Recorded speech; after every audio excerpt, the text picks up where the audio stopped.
Please welcome our special guest, John Stossel.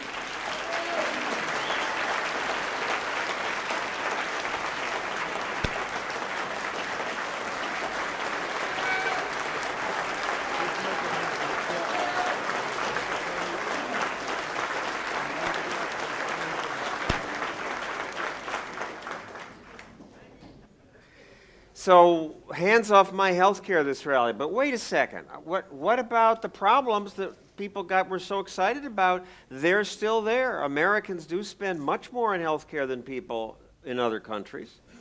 And yet, we don't live longer. We die sooner. And some people don't have insurance. And this is what everybody got worked up. And then Obamacare was called reform. Of course, that's what the press called it. Reform means makes things better. You who understand markets understand that government will make things worse. And I would argue it's not just government, it's all insurance, private insurance too. Private insurance at least is capitalism, but it's the worst form of capitalism because insurance means somebody else pays your bills. And when somebody else pays your bills, you don't watch the money very carefully. It just destroys the market that brings us all the good stuff. Never works well. Now, most of you are on Medicare, and you probably like it. You should, because everybody likes getting free stuff. And that's what Medicare is. You may say it's not free stuff. Actually, somebody already did. I paid into this program month after month. That FICA payment was taken out of my check. I'm just getting back what I paid in. Well, actually, you on average will get 3 times what you paid in. And Medicare, you said, well, you put the money away? Well, as you know, there's no trust fund that has your deposit. They spend it right away, like government always does. And now if Medicare is going to be paid for, it has to be paid for by the young people, and there just aren't enough of them. This worked when they first passed it because when they passed Social Security, most people were dead before they got to age 65. Now we rudely keep wanting to live longer and get all the good stuff that modern medicine brings us. But Medicare is $40 trillion in the hole. It's unsustainable. We're screwing the young people.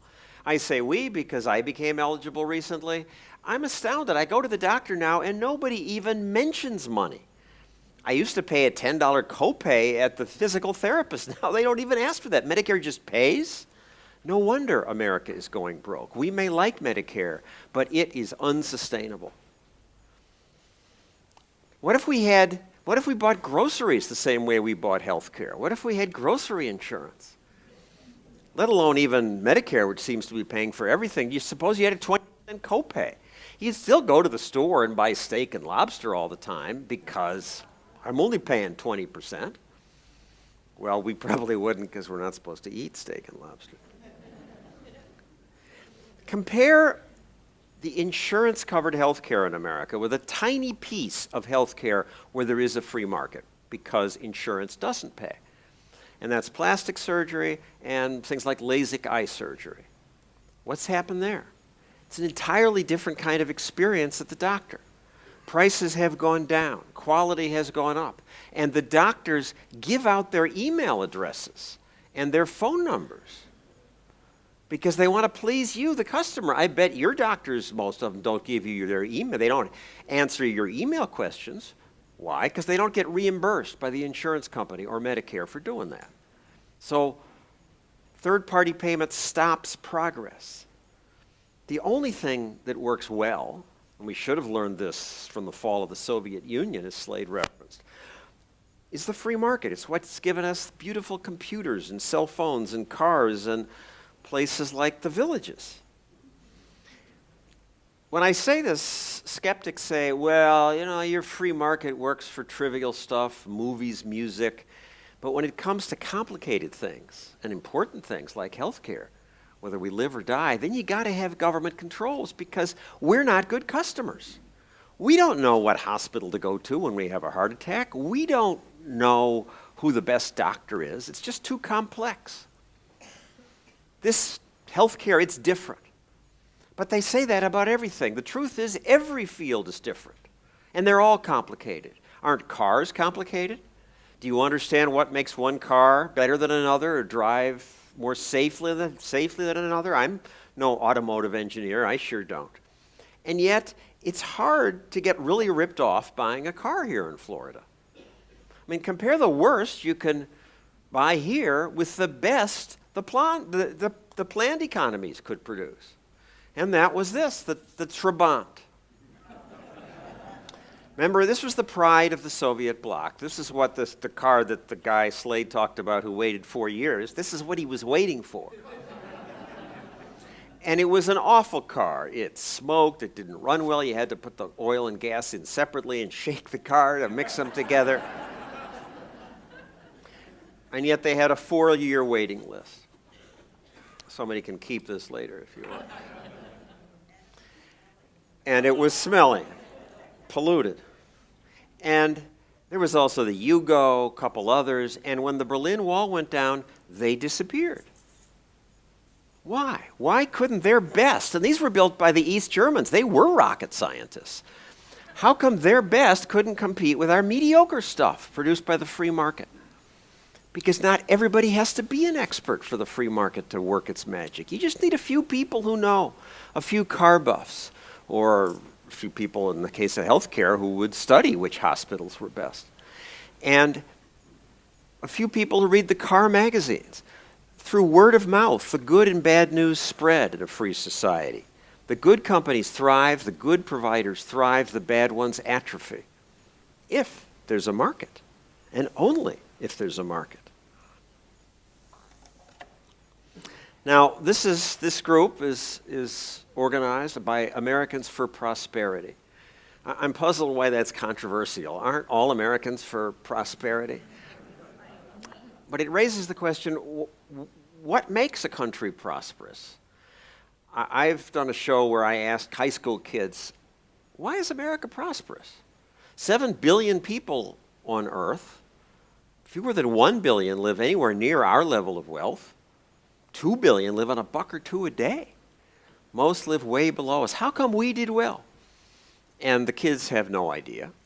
And finally someone says, oh, it's because we have democracy. And somebody else will say, we were a new country, we have natural resources. And I can answer, well, that's true. But India has natural resources and democracy, and India's poor. And they say, well, India's overpopulated. But actually, the population density of India is the same as that of New Jersey. New Jersey does okay. Though some of you don't think so, you're from New Jersey.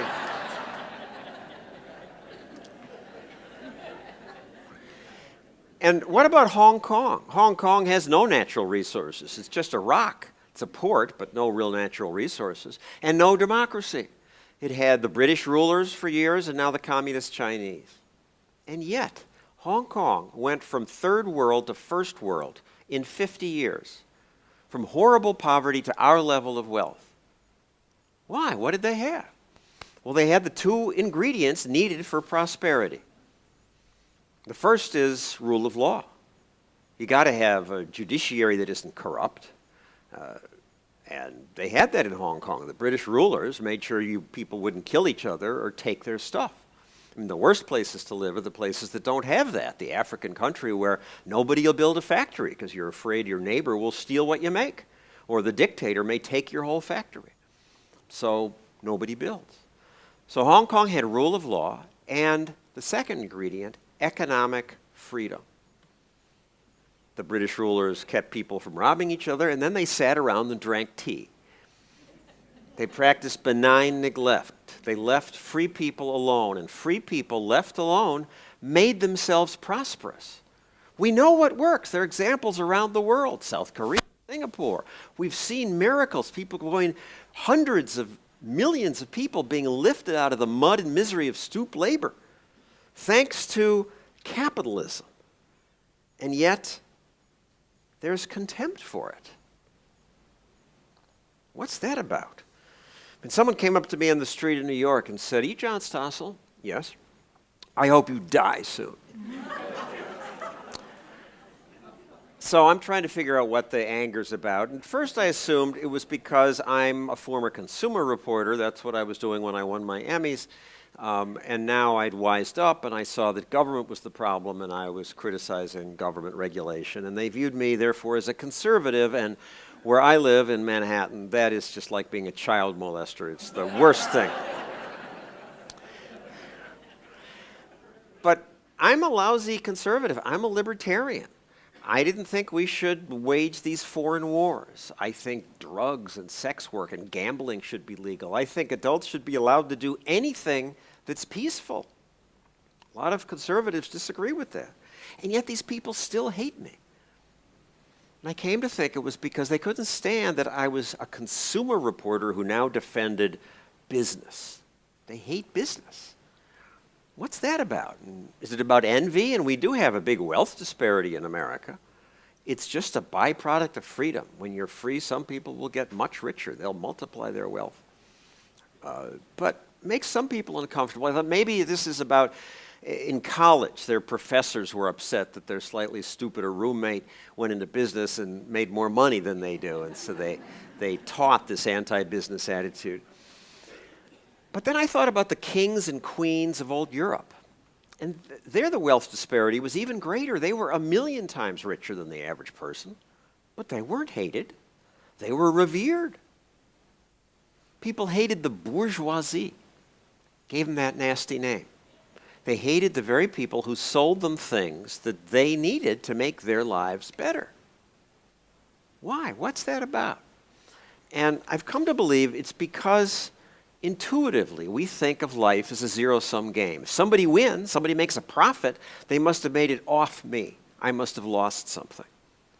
And I see why politicians think that way, because their world works that way. One person loses, some wins, somebody else has to lose.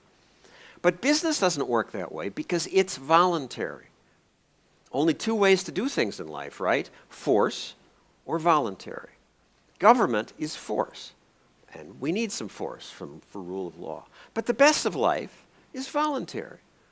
It's groups like this. It's our relationships with our friends and family. It's free enterprise that produced LASIK eye surgery, robotic limbs, the cholesterol drugs that help us live longer than ever. That's the best part of life, and it's all voluntary. You even see it in the simplest transaction. You buy a cup of coffee, you give her the buck, she gives you the coffee. There's a double thank you moment. You say, thank you, thank you. Why do you both say thank you? Because you wanted the coffee more than you wanted the buck. She wanted the buck more than she wanted the coffee.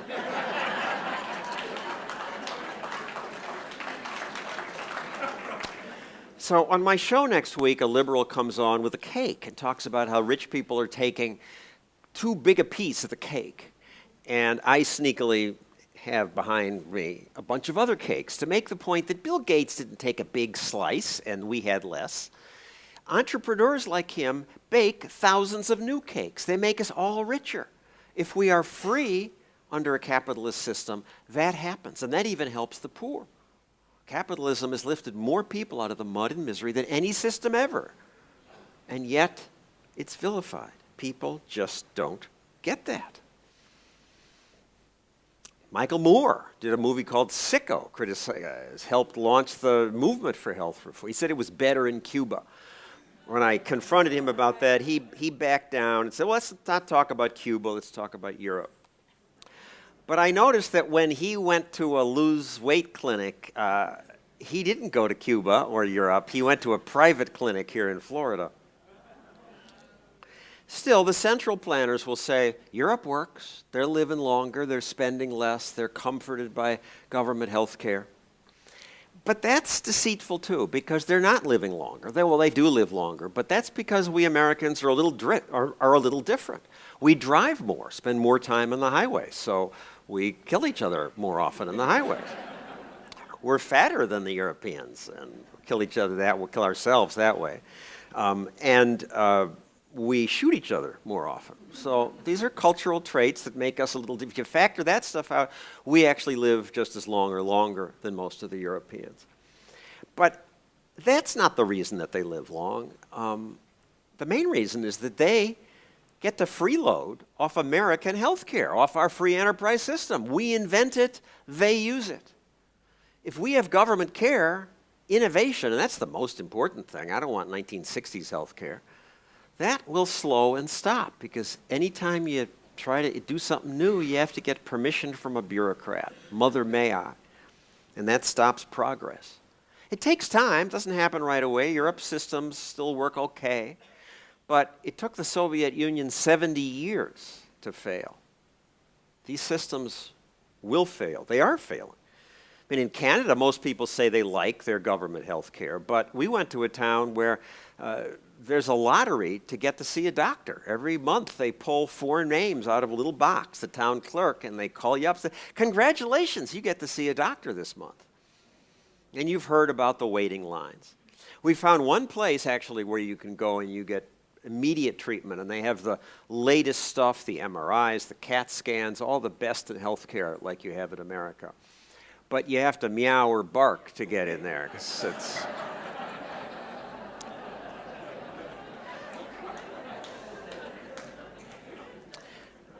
vet care is still private. So, I mean, what's the answer to this? Mitt Romney is saying, well, we're going to fix insurance. I'm going to take the parts that are good. For example, we're not going to allow discrimination anymore against people with pre-existing conditions. No cherry picking of the healthy people.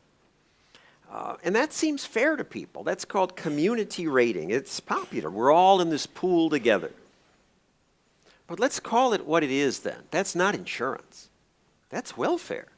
I mean, insurance discriminates. It's about discriminating. I mean, if car insurance companies didn't discriminate, that would mean that they would charge Lindsay Lohan the same that they charge you for car insurance. The advantage to insurance companies, clumsy as they are with all their paperwork, is that they can incent us to give up smoking or eat less and behave better. They can find economies. If Romney's going to eliminate say you have to take people with pre-existing conditions, then people will just wait until they get sick and then they'll buy insurance. Or the answer to that, therefore, is a mandate and we have to get everybody in the pool. But that's welfare, that's socialism. And why do the politicians talk about health insurance all the time anyway? We should be talking about health care. There are many ways to help people who can't afford it other than insurance, and certainly we should have insurance for the catastrophe. But what most Americans don't think about is that before the welfare state, even during the Depression, people didn't starve. Nobody starved during the Depression. What was that about? America was much poorer then. But then people helped each other. There were the Catholic hospitals, private charities, and mutual aid societies. We've forgotten them. Masonic temples, the Elks. 1 in 3 men belonged to one. And they were racist and cliquish. They were Swedes helping Swedes, blacks helping blacks. But they helped each other, and they knew better than clumsy one-size-fits-all government who needed help and who needed a kick in the rear. They did a better job. But then, as always, we say, well, they're not perfect. The central planners, big government, they can do it better. And we got our trillion-dollar welfare state. And it's worse. What's the answer? Unleash the free market. Stop handcuffing insurance companies. Allow choice. Allow people to buy insurance from out of state. That would start some choice. I mean, one reason insurance is expensive here in Florida is because your state legislators have responded to lobbyists, as they always do, and they have demanded that you cannot sell an insurance company unless you include coverage for things like substance abuse treatment, protein screening, marriage therapy, a birthing center, midwifery, an acupuncturist. I mean, you may want that or you may not. It should be your choice, but all of it has to be covered. And Florida insurance costs more because of that. Under Obamacare, they have even more mandates, so people who think abortion is murder are forced to pay for it. We should get rid of the restrictions on health savings accounts. These are these high deductible insurance policies that have started to gain in popularity. They're growing faster than other forms of insurance policies now. And what they basically mean is that the company, instead of covering most everything, they say, we'll cover everything after $2,000, and we'll give you $2,000. But that's your health savings account, and you can spend it as you see fit. Suddenly, people start making decisions on their own. I interviewed John Mackey, who runs Whole Foods, about this, and he said, the employees resisted, but a year later they were happy, and they were saying things like, I have $6,000 in my account now because I don't just go to the doctor every time I feel a cold coming on. I want to make sure I'm really sick, and when I do, I shop around. And sometimes I'll go to the doctor and I'll say, gee, doc, does it have to cost $200? Because I'm paying for this myself in cash. And the doctor says, cash? Now? I don't have to fill out any forms? No, I'll pay, $100. And then they don't know where to put it. They haven't had a cash box in the doctor's office for years. It starts a market working. It changes our behavior, both yours and the doc's. It lets the power of the free market work. The alternative is Obamacare, which is what we'll get with this.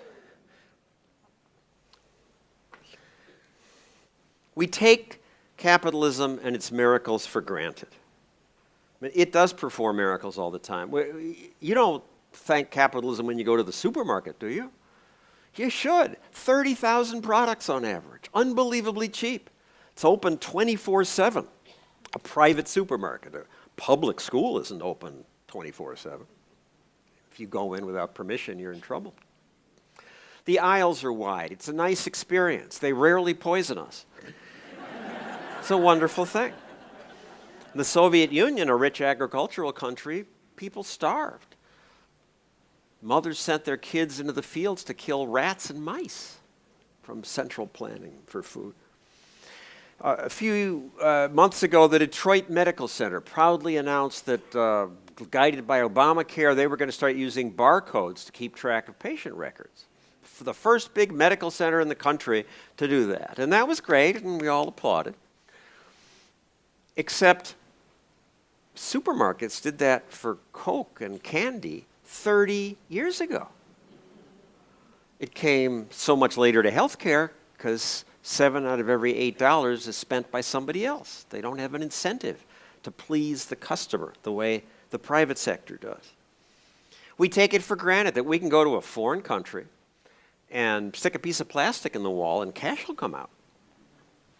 And we can give that same piece of plastic to a total stranger who doesn't even speak English.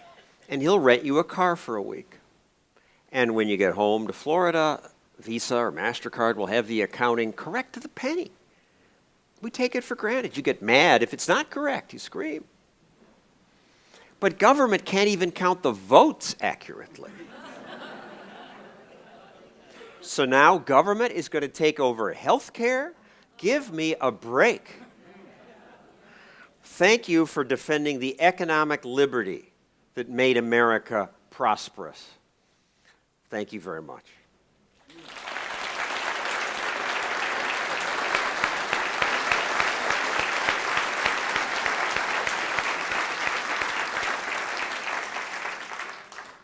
I sort of spoke for just 15 minutes because I wanted to leave time for questions or comments or criticism. There's a microphone there if you want to just line up behind that. And some of you got an email saying I was going to sign books, but now I apologize. I have to rush out afterward. I did pre-sign some, but let's use the remaining time to talk. And why don't you say your name so your neighbors can get to know you first? Okay, I'm Pat Fagan. Came here 2 months ago from Indiana, before that New Jersey.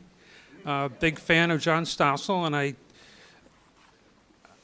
can't see with how you graduated from college in 1969. I mean, I graduated from Notre Dame in 1968, and I look a whole heck of a lot older than you. I chose my parents carefully. Well, I went on. I told my wife today, I said, my God, we're going to see John Stossel this afternoon. I looked at his bio, he's 65. I thought there must be a typo there. My question is, what do you think that What effect is George Soros having on the administration's policies and Obamacare? Is he responsible for any of this? No, I don't think so. Obama believes this in his heart. Soros gives some money, but so what? The Koch brothers give money on the other side, and they're just as rich. That's free speech. In America, in politics, money is speech, and when government is so big, people are going to spend money to influence it. I still don't believe you're 65.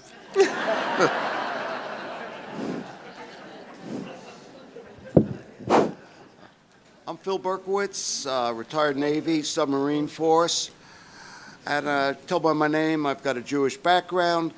And I heard the other week a retired lieutenant general put out something on YouTube stating that buried in Obamacare is funding for a civilian constabulary equal in military strength to our existing military and answerable only to the president. Do you know anything about this? If I'd like to know so, and if not, if it's true, how come it's this limited exposure? For those of you who didn't hear him, he heard that in Obamacare, buried in there, that power for the president to set up his own police force with enormous powers. I have not heard this. I do not believe it to be true. There are enough people who read Obamacare and are angry enough about it that they would have broadcast, Fox would have broadcast that if it were true.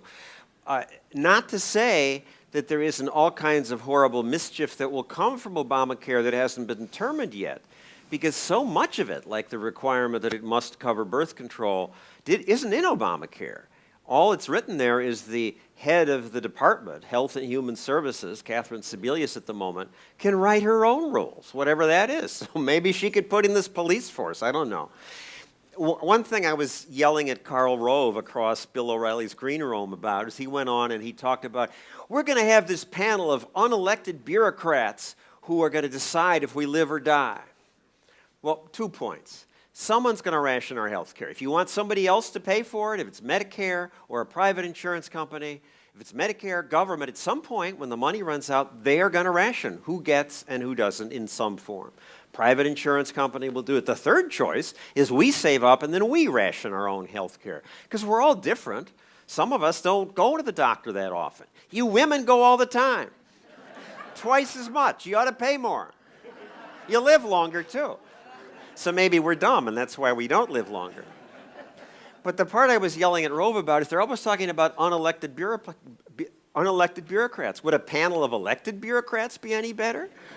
No. Thank you. Thank you. Yes, sir. Welcome to the Villages, John. Thank you.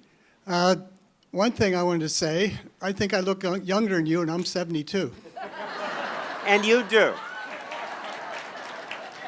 Okay, my name's Terry Wilson. I'm from Pennsylvania, been here 12 years. And I thought of the same thing that you did as far as the free enterprise system when it comes to medical care. Why do we not have more medical colleges? Why can't we put more people into medical school? Flood the market with doctors and nurses, and then you'll have a doctor in every corner, and they'll be competing for customers, just like the free enterprise system.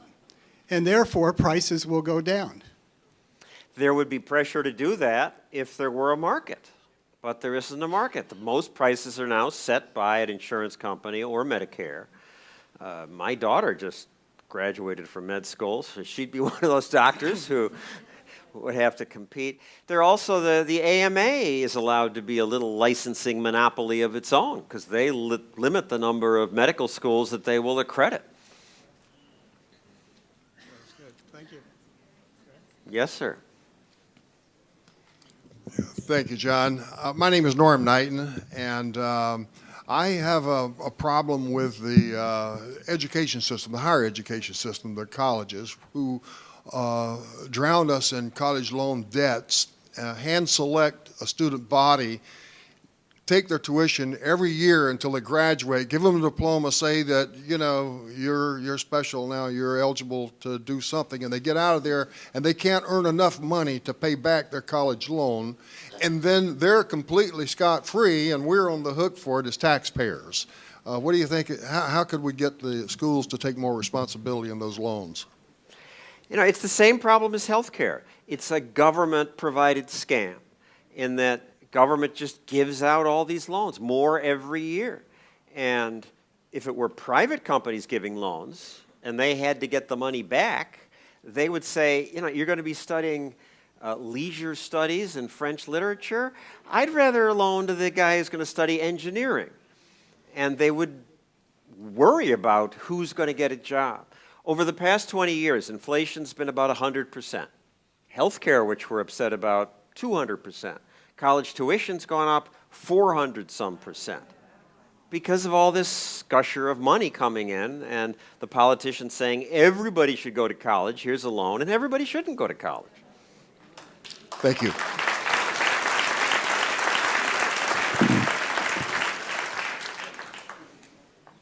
Yes, John, my name is Harry Ramasco. I'm a new resident of the Villages. I'm a real fan of yours, and I... Let's give him a welcome. We're your new neighbor here. Thank you. I sincerely want to thank you for all the good work you do, and please keep that up. We appreciate that. My question is,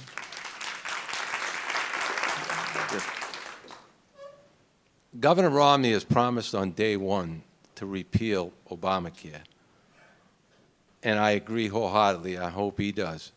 When he becomes the next president,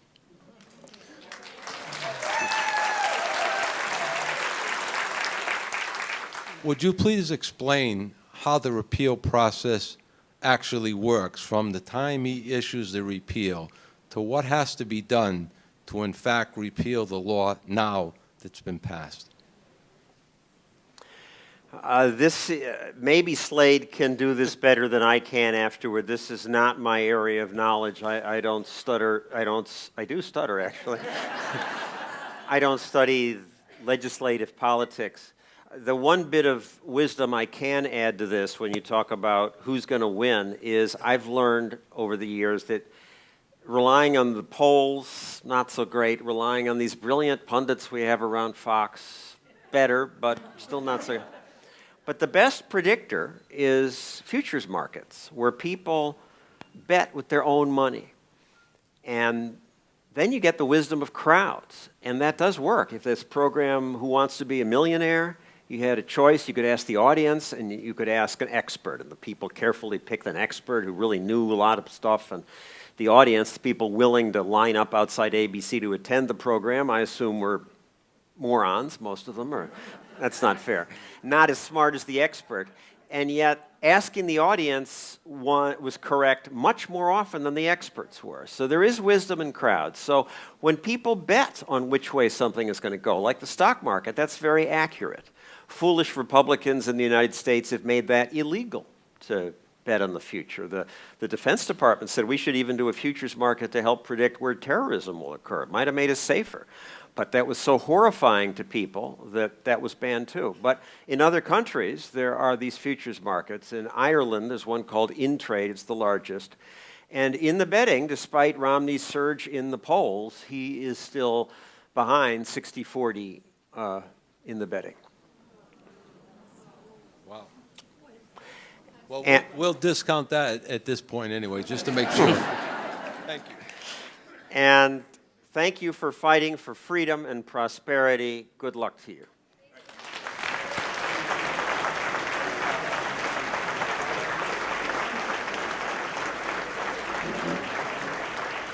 Let's give a big round of applause for John Stossel.